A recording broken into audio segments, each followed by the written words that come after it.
Halo Infinite's weapon coatings have certainly had a range in quality, with some being quite unique and others looking almost identical to one another. But regardless whether or not you love or hate the weapon coating system, it's very clearly here to stay. Now thankfully, due to the Infinite news site and the Cylix guide, we've been able to take a quick peek at some of these upcoming weapon coatings. And in today's video, I wanted to go through them and sort of just give my thoughts. But before we do jump in today, if you do enjoy today's video, make sure to leave a like, and if you're new here, do consider subscribing. It really does help the channel out, and I really do appreciate it. If you want to look at some of these coatings yourself, I'll leave a link to the website down in the description. But anyway, without wasting any more of your time, let's jump straight in. The first weapon we'll be taking a look at is the Assault Rifle, starting with the Academy issue weapon coating. This one is very simplistic, going for a bit of a pale green colour scheme with some little yellow details. It's fine, it's not in the game yet, but it was supposed to be released Season 1 as far as I'm aware. If this does ever come out, I believe it's something that should just be granted to all players. With it being the Academy issue one, it would be cool if it was given to players that completed the tutorial. That would sort of just give an incentive to go through it. I believe you can get this coating for the Sidekick too, and it would just be a good free coating for players to get early on. The next coating we have here is the Atomic Flint coating. This goes for a pale greyish colour with some orange segments. I like the way this looks. The orange really stands out because of how little of it there is, and overall this is a decent coating. Next up we have the Bull Roar coating. I really don't like this one, just down to the fact that it's too similar to both the 20th anniversary coating and the Academy issue one that we've looked at. It's just another pale greyish coating. Really doesn't stand out that much, it's not interesting at all.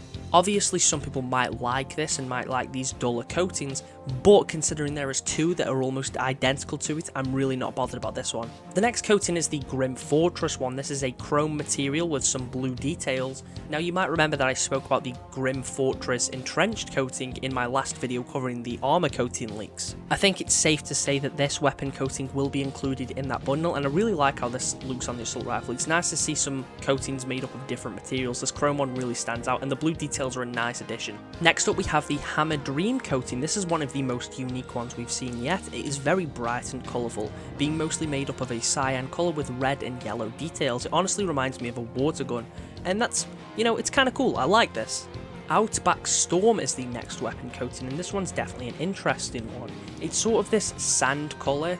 It's like a brownish pale cream colour with a bit of a red chunk on the front with some white stripes going across. It looks very unique. It's not super bright and colourful, but I do like how this looks. Platinum Marigold is the next weapon coating. I'm assuming this was supposed to be a part of the spring event that I mentioned in my coating video. It's a relatively simple yellow assault rifle skin, and it works pretty well. Our final weapon coating for the Assault Rifle is the Smoky Ghost one. I believe I spoke about the Smoky Ghost armor coating in my armor coating video too. It's an orange, black and white coating. It's not too bright where it feels sort of in your face with its design. Honestly, it's relatively simple overall. The colours blend together nicely, and I really like how this looks. This might be one that I genuinely use. The next weapon we'll take a look at is the Commando Rifle, and the first coating is the Atomic Flint one. Similar to the Assault Rifle, it's made up of a sort of pale grey and orange colours, and it looks fine enough here. It changes the grip area to an orange and has little orange details throughout the weapon, with the primary colour being the more dull grey. It's decent enough, but probably not one that I'd use. After that we have the Gladiator's Edge coating. Now the Sidekick version of this recently released as part of a Halo Championship event, so it's safe to say this will too. I think it looks way better on the Commando than it does on the Sidekick. The chrome bits look really nice here, and the diamond texture definitely stands out much more. I'm very excited for this to get added to the game, and I will definitely use it, and fingers crossed it'll be free too. Next up we'll take a look at the Hydra Launcher's upcoming coatings.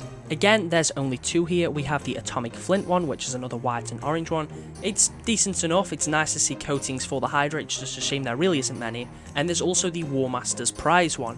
For those that aren't aware, the War Master's Prize coatings are the ones that you unlock through campaign, so I'm going to assume this was supposed to be available in Halo Infinite's campaign too.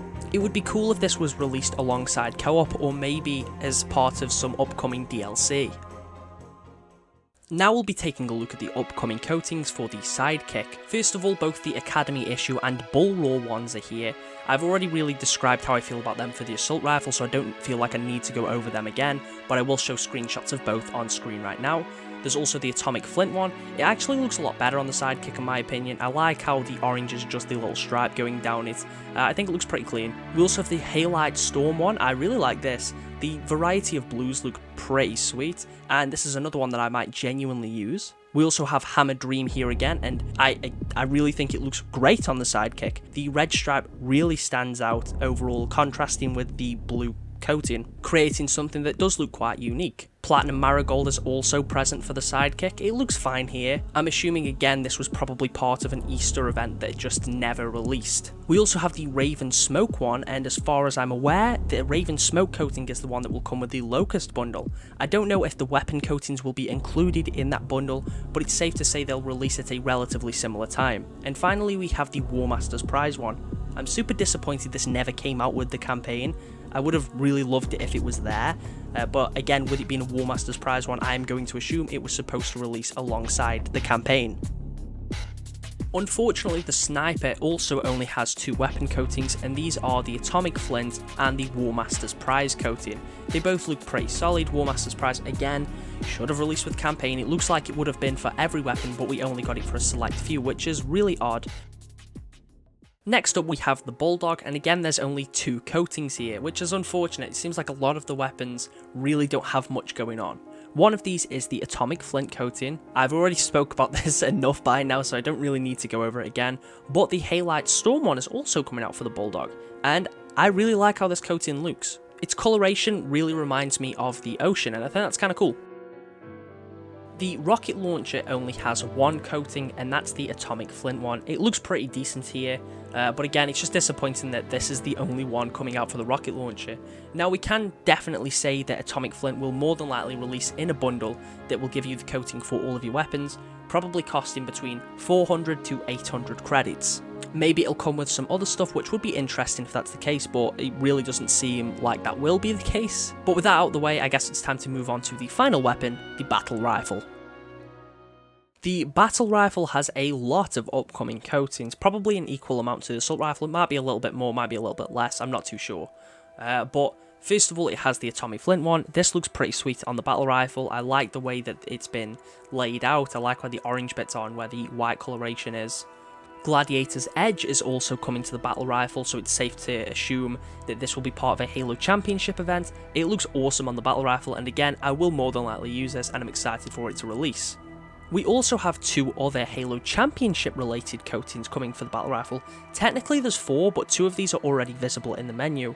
The 2 that are on here are the Season 2 North America one, which is a red and blue coating, and the Season 2 Mexico one, which is a black and yellow one. Both of these look solid. I'm intrigued to know when these are releasing and what their bundles will be like, but I know these will be on the shop similar to the Sniper ones that are currently on there. The next 4 coatings are all pretty unique as far as weapon coatings go. I don't know if these will all be in one bundle or if they'll all be released separately for 300 credits. Hopefully they're all in the same bundle rather than being released separately, but it would be weird to have 4 different Battle Rifle coatings in the one bundle. We have Chain Link Pursuit, which is this black and yellow coating with this cool pattern going on with the yellow details. The design is somehow subtle but really stands out, and that's just down to the bright coloration. I like the pattern here and I think this is a solid coating. Next up we have Chain Link Subtle.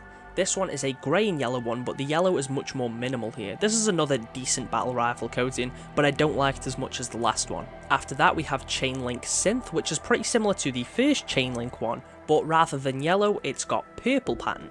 This might be my favourite out of all the Chain Link ones. I don't know, I just think the black and purple looks really sweet. The final coating is Chain Link Warning. This is almost like the opposite of the first Chain Link coating, as this one is primarily yellow with black stripes. All 4 of these Chain Link Battle Rifle coatings are sweet, and I am assuming that they will probably be a part of the same bundle. They're all very nice coatings, and I am excited for them to release in-game. But anyway, with that being said, that is every single leaked weapon coating thus far coming to Halo Infinite. Let me know which one your favourite is down in the comments.